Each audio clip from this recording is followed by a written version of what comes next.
Good afternoon सभी बच्चे को दिशा मैथमेटिक क्लासेस सीखे में। तो चलिए शुरू करते हैं। त्रिभुज चैप्टर प्रश्नावली 6.3 प्रश्न संख्या 6।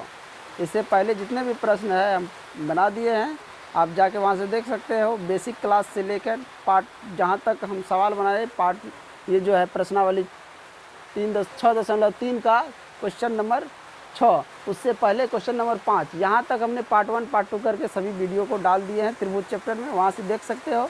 जो बच्चे नए हो चैनल को सब्सक्राइब और लाइक ज़रूर करें। तो लाइट चला गया है, अब देखते हैं।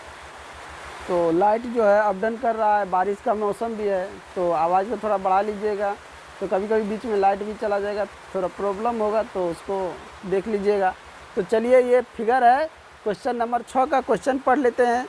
देखिए यहाँ पे लिखा हुआ है कि यदि त्रिभुज ए बी ई, ये त्रिभुज ए बी ई, ये त्रिभुज और ए डी सी, ये दोनों क्या है, समरूप कह रहा है, समरूप है। तो दर्शाए कि ए डी ई और ए बी सी समरूप है, ये तुम्हें दिखाना है। तो जो दिया है वो लिखो, और इसमें क्या कह रहा है सिद्ध करने के लिए, वो तो दिया है त्रिभुज ए बी ई सर्वांग सम है त्रिभुज ए सी डी, ये पार्ट, और ये देखो यहाँ पे थोड़ा सा लाइट कट जाता है। ए बी ई, यानी कहने का मतलब ये पार्ट जो है, ये वाला पार्ट, ये क्या है, ये और ये पार्ट, ये देखिए, यानी ए बी ई सर्वांग सम है ए सी डी, ये दोनों सर्वांग सम है। तो सिद्ध करना है कि त्रिभुज ए डी ई समरूप है त्रिभुज ए बी सी, ये पूरे बड़े वाला त्रिभुज ए बी सी, ये हमें क्या करना है, सिद्ध करना है। प्रमाण, अब सिद्ध करने के लिए तो कुछ प्रमाण देगा तब न सिद्ध करेगा। ऐसा करो, ये जो त्रिभुज है इसमें से और इसमें से, दोनों में से ये पार्ट को निकाल दो, ये वाला पार्ट ए डी ई दोनों में से घटा दो, तो क्या बच जाता है, ये दोनों बच जाएगा। और ये रेखा को हम जब समरूप दिखा दे, ये समांतर ये समांतर दिखा देंगे, तो इसका अनुपात और इसका अनुपात बराबर हो जाएगा। और ये एंगल भी क्या होगा, दोनों इस बड़े वाले में और छोटे वाले दोनों त्रिभुज में एंगल आ जाएगा वाइनिस्ट, तो ये समरूप हो जाएगा। आए समझ में। प्रमाण, त्रिभुज ए बी ई सर्वांग सम त्रिभुज ए सी डी दिया है, ये पहले से ही दिया हुआ है। हम लिखेंगे दो सर्वांग सम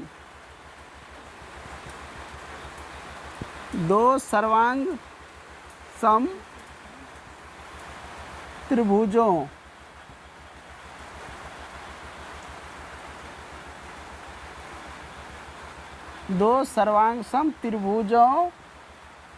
का क्षेत्रफल बराबर होता है। जब दो त्रिभुज सर्वांग सम हो तो उसकी क्षेत्रफल क्या होता है, बराबर। यानी हम पहले बता दें, सर्वांग सम होने के लिए जो है ए टू जेड बराबर होना चाहिए, समान रूप में होना चाहिए, उसकी आमाप भी समान होना चाहिए। समरूप में आकार समान हो, एंगल समान हो, लेकिन उसकी आमाप अलग भी हो तो समरूप हो जाएगा। समझ में आया। तो दो त्रिभुज सर्वांग सम कब होते हैं, जबकि उनकी यानी एक भी पॉइंट जो है छोटा बड़ा नहीं हो, 100 में 100 मिलता हुआ हो, तो वो सर्वांग सम होते हैं। ये बेसिक क्लास में बता दिए थे। तो यहाँ तो एरिया ऑफ त्रिभुज ए बी ई बराबर एरिया ऑफ त्रिभुज ए सी डी, ये दोनों क्या है, इसके बराबर ये है, यहाँ पे लिखे है ना, दोनों का क्षेत्रफल क्या है, बराबर। तो अब इसके बराबर ये हो गया, यानी कि जितना ये होगा उतना इसका क्षेत्रफल होगा, दोनों का क्षेत्रफल क्या होगा, बराबर होगा। दोनों का क्षेत्रफल क्या होगा, बराबर होगा। दोनों तरफ एरिया ऑफ त्रिभुज ए डी ई, ये वाला जो पार्ट है छोटा वाला, इसको हम घटा देते हैं। घटाने पर अब दोनों तरफ घटाओ, यानी इसमें भी घटाओ इसमें भी घटाओ, इसमें भी इसमें। अब तुम लोग देख सकते हो कि ए बी ई, ये पार्ट देखो, इस पार्ट में अगर तुम ये घटा देगा तो ये वाला पार्ट बच जाएगा कि नहीं बच जाएगा। और फिर इस पार्ट में अगर ये वाला पार्ट घटा देगा तो यहाँ से यहाँ ये बच जाएगा कि नहीं। डायरेक्ट भी लिख सकते हो घटाने पर, या तो फिर ऐसे लिख दो एरिया ऑफ त्रिभुज A B E minus area of त्रिभुज ए डी ई बराबर एरिया ऑफ त्रिभुज A C D minus area of त्रिभुज ए डी ई।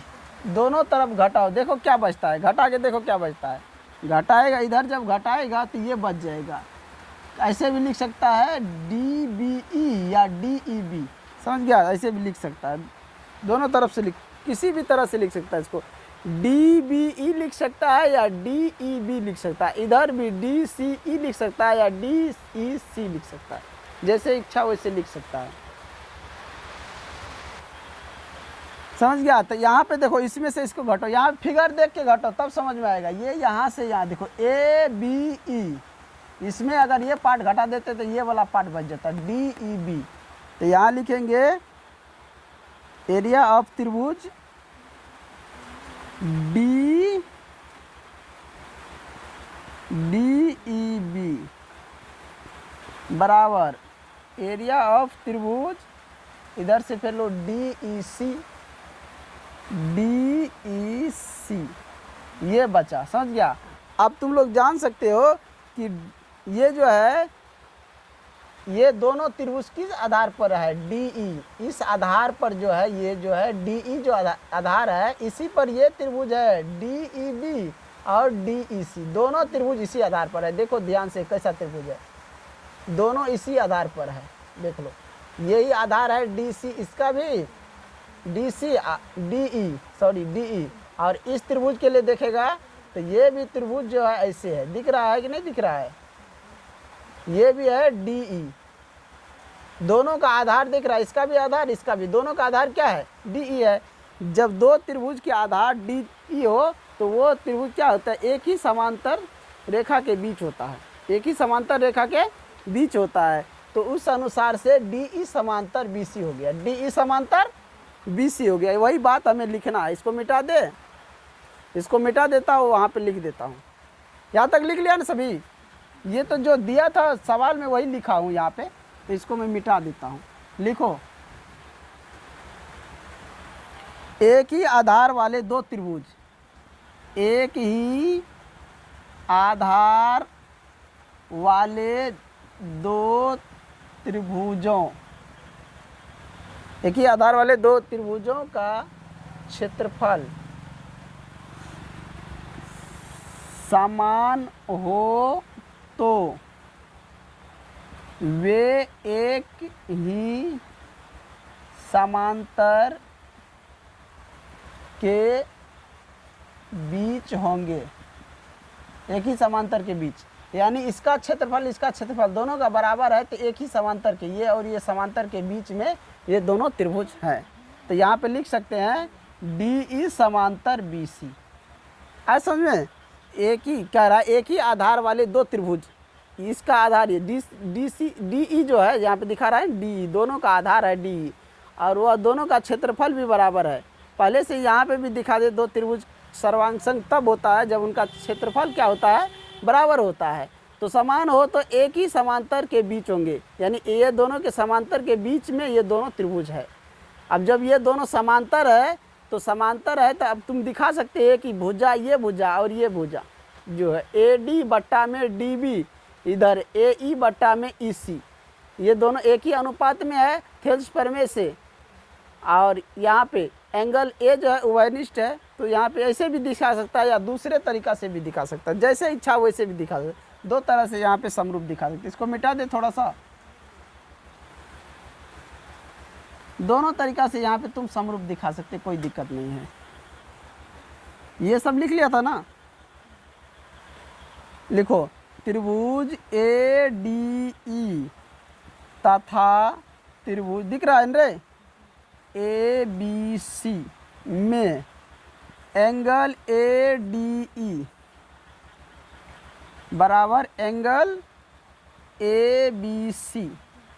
देखो ये दोनों एंगल बराबर कैसे हैं, अब हम दूसरा तरीका से बना रहे। क्या बना रहे दूसरा तरीका से, एंगल बी बराबर एंगल डी, दिख रहा है, या एंगल डी जो है इस त्रिभुज में, एंगल बी है ये बड़े वाले में, यहाँ पे दिख रहा है, लाइट आ गए लो, दिख रहा है कि नहीं दिख रहा है ये। या तो तुम ऐसे, तुम यहाँ पे ऐसे भी लिख सकता है ना, ए डी बट्टा में डी बी बराबर ए ई बट्टा में ई सी, ये दोनों क्या है बराबर है। यहाँ पे लिखेंगे थेल्स, थेल्स प्रमेय से, उसके बाद एंगल ए बराबर एंगल ए, एंगल ए बराबर एंगल ए, तो हम एस ए एस इसके अनुसार से समरूप कर देंगे कि नहीं कर देंगे, आए समझ में।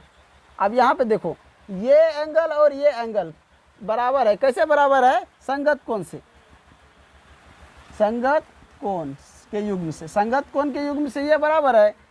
एंगल ए बराबर एंगल ए, ये कैसे, तो उभयनिष्ठ, भयनिष्ठ, दोनों क्या है, ये एंगल ए जो है दोनों त्रिभुज में है कि नहीं, तो यहाँ पे उभयनिष्ठ, तो हम लिख सकते हैं ना, दोनों त्रिभुज को समरूप दिखा सकते हैं। अब बोलो, दोनों त्रिभुज को समरूप दिखा सकते हैं, जल्दी बोलो, दिखा सकते हैं या नहीं, लिखो त्रिभुज ए डी ई समरूप है त्रिभुज ए बी सी, कैसे, कैसे समरूप है रे, तो यहाँ पे लिखेंगे ए समरूपता से, यानी एंगल एंगल से, यहाँ भी एंगल ही दिखाना, ये एंगल बराबर दिखा दिया, उसके बाद ये एंगल दोनों में दिखा दिया उभयनिष्ठ, तो एंगल एंगल समरूपता से हो गया। और यहाँ मैं शॉर्ट में बताया हूँ कि ये भुजा और साइड एंगल, भुजा side angle, side angle, side angle, side angle, ये भुजा और ये भुजा बराबर दिखा दिए, ए एंगल दोनों उभयनिष्ठ दिखा दिए, तो उससे भी समरूप आप कर सकते हो, दोनों बता दिए। आज समझ में, कोई दिक्कत हो तो बोलो जल्दी। इसके बाद हमारा क्वेश्चन नंबर 7 है, इसके बाद क्वेश्चन नंबर 7 है, जल्दी लिखो, इसको मिटाएंगे। आकृति 6.38, आकृति 6.38 में ये फिगर है, फिगर मैंने पहले बना दिया, क्वेश्चन नंबर 7 है, और उसको आगे बनाते हैं। त्रिभुज ए बी सी के शीर्ष लंब ए डी है, त्रिभुज ए बी सी है ये, ए बी सी, इसके शीर्ष लंब है ए डी, क्या दिया है, शीर्ष लंब ए डी, यानी ए के शीर्ष लंब ए डी दिया हुआ है, और एक शीर्ष लंब है सी ई, आगे देखो दिया है,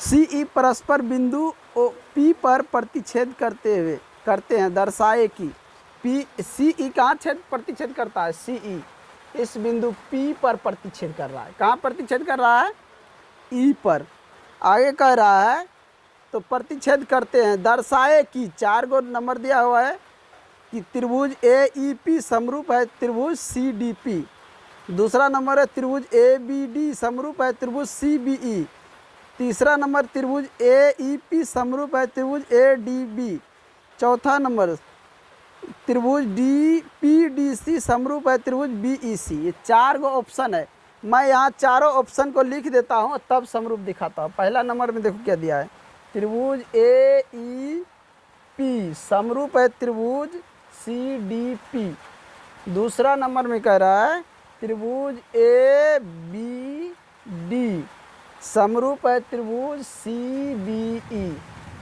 तीसरा नंबर में कह रहा है त्रिभुज ए ई पी समरूप है त्रिभुज ए डी बी, चौथा नंबर में कह रहा है त्रिभुज पी डी सी समरूप है त्रिभुज बी ई सी। ये 4 गो ऑप्शन। तो अब देखो इसमें जो दिया है उसको लिखो, और क्या इसमें कह रहा है सिद्ध करने के लिए, वो यहाँ पे सब कुछ लिख दिया हूँ। दिया है त्रिभुज ए बी सी में एडी लंब, एडी लंब किसका है? सी बी, एडी लंब सी बी, और सी ई लंब, सी ई लंब किसमें है? बी ए बी, सी ई लंब ए बी पर है। और पी बिंदु क्या कर रहा है? ए डी और सी ई को परस्पर प्रतिच्छेद करते हैं, तो वहाँ पे लिख दो।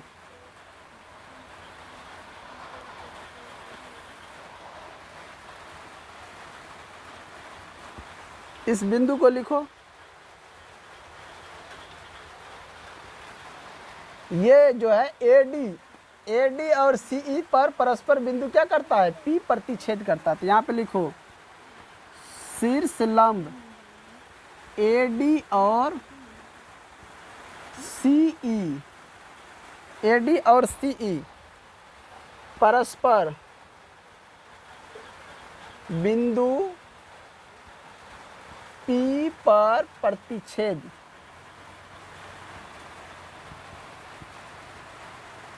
करती है, प्रतिच्छेद करती है। तो सिद्ध करना है, क्या सिद्ध करना है? पहला नंबर में देखो लिखा है त्रिभुज ए ई पी समरूप है त्रिभुज सी डी पी। त्रिभुज देखो ए ई पी देख रहा है, यहाँ पे देखो ये त्रिभुज, और उसके बाद दिया है सी, ये वाला त्रिभुज। ये दोनों क्या करना है? समरूप करना है। तो यहाँ पे हम लिखेंगे एंगल P बराबर एंगल P, एंगल P बराबर एंगल P। कैसे रे? जल्दी बोलो। एंगल P बराबर एंगल P शीर्षाभिमुख, शीर्षाभिमुख कोण के युग्म से, शीर्षाभिमुख कोण के युग्म से एंगल E बराबर एंगल D। ये कैसे? तो प्रत्येक 90 डिग्री। दिख रहा है तुम लोग को? यहाँ पे ध्यान से देखो, ये और ये त्रिभुज को समरूप दिखाना, ये दोनों को। तो ये एंगल और ये एंगल शीर्षाभिमुख से बराबर है कि नहीं? यहाँ एंगल E जो है 90 डिग्री का बना रहा है, एंगल D भी 90 डिग्री बना रहा है, तो एंगल E बराबर एंगल D। तो ये त्रिभुज समरूप नहीं हो गया? जल्दी बोलो, हुआ समरूप या नहीं हुआ? बोलो जल्दी। यहाँ पे लिख दो शीर्षाभिमुख कोण से त्रिभुज ए ई पी समरूप त्रिभुज सी डी पी। कैसे समरूप हुआ? तो एंगल समरूपता। देखो कितना आसान था, 1 नंबर बन गया। अब 2 नंबर में देखो, 2 नंबर ये है, 2 नंबर, 1 नंबर बन गया है। 2 नंबर देखो त्रिभुज ए बी डी तथा त्रिभुज सी बी ई में, इन दोनों त्रिभुज में देखो, इसमें और इसमें, ये दोनों समरूप दिखाना है। इसमें भी देखो, इसमें भी तुम्हें दिखाएगा। यहाँ एक फिगर को देख के समझो, a b d, a b और डी, यहाँ से यहाँ आओ, यहाँ से फिर यहाँ, इसमें देखो क्या बड़ा, इसमें और दूसरा क्या है? सी बी ई, तो एंगल बी देखो, इस वाले में भी है एंगल बी और इस वाले में भी है एंगल बी, है कि नहीं है? तो यहाँ पे लिख दो एंगल बी बराबर एंगल बी। कैसे? उभयनिष्ठ, उभयनिष्ठ है कि नहीं है? देखो तुम लोग ध्यान से, एंगल और एक एंगल दोनों में देखो 90 डिग्री का दिख रहा है, कोई एंगल दिख रहा है रे? यहाँ पे देखो ये एंगल, इसके लिए, ये त्रिभुज के लिए ये एंगल 90 डिग्री है और इस त्रिभुज के लिए एंगल डी है 90 डिग्री। तो यहाँ पे लिखो एंगल सी ई बी बराबर एंगल ए डी बी प्रत्येक 90 डिग्री, प्रत्येक 90 डिग्री। तो यहाँ पर हम नहीं लिख सकते हैं त्रिभुज ए बी डी समरूप त्रिभुज सी बी ई। कैसे? तो एंगल समरूपता से, एंगल समरूपता से ये भी समरूप हो गया। यानी कि 2 गो समरूप हम दिखा दिए और 2 गो बचा हुआ है। जल्दी करो, कितना आसान है। देखो, देखने में भारी लग रहा था, 4 गो ऑप्शन दे दिया है, लेकिन कितना आसान है। ये दोनों भी इतने ही आसान है। मिटा दे इन सबको, लिख लिया है ना सभी, कोई दिक्कत नहीं किसी को। चलो मिटा देते हैं इसको। चलो तो यहाँ देखो 1 नंबर और 2 नंबर समरूप दिखा दिए हैं, और 3 और 4 लाइट कट गया है तो मोबाइल से ही चलाते हैं। 3 नंबर में देखो, 3 नंबर में आप लिख देते हैं त्रिभुज ए ई पी तथा त्रिभुज ए डी बी में इस देखो, हम फिगर यहाँ पे थोड़ा सा दर्शा देते हैं। देखो ये फिगर ऐसे है, यानी यहाँ पे दिया हुआ है डी बी ए, एक यहाँ से यहाँ रेखा है, इसका नाम है ई और ये है पी। आए समझ में? अब देखो इन दोनों त्रिभुज में एंगल ए जो है क्या है, दोनों में है कि नहीं? ऐसे भी दिखा सकता है, ये एंगल बराबर ये एंगल, नीचे वाला ये एंगल और ये एंगल दिखा सकता है कि नहीं? तो एंगल डी देखो, इस बड़े वाले में एंगल डी क्या है 90 डिग्री, और छोटे वाले त्रिभुज में एंगल ई क्या है 90 डिग्री। तो इसको हम दिखा के यहाँ लिख सकते हैं ना, एंगल ए ई पी बराबर एंगल ए डी बी। कैसे रे, ये कैसे हुआ? जल्दी बोलो, ये एंगल कैसे हुआ? ए ई पी ये एंगल और ए डी बी ये एंगल, दोनों क्या है 90 डिग्री। तो यहाँ लिखेंगे प्रत्येक 90 डिग्री। एंगल ए बराबर एंगल ए उभयनिष्ठ। तो लिख सकते हैं ना त्रिभुज ए ई पी समरूप त्रिभुज ए डी बी। कैसे? तो ए समरूपता, एंगल समरूपता से। आ गया लाइट, लो ये देखो कितना आसान था, समरूप दिखा दिया। अब क्वेश्चन नंबर 4 देखो, क्वेश्चन नंबर 4 देखो, त्रिभुज पी डी सी तथा त्रिभुज बी ई सी। देखो ध्यान से देखो, पी डी सी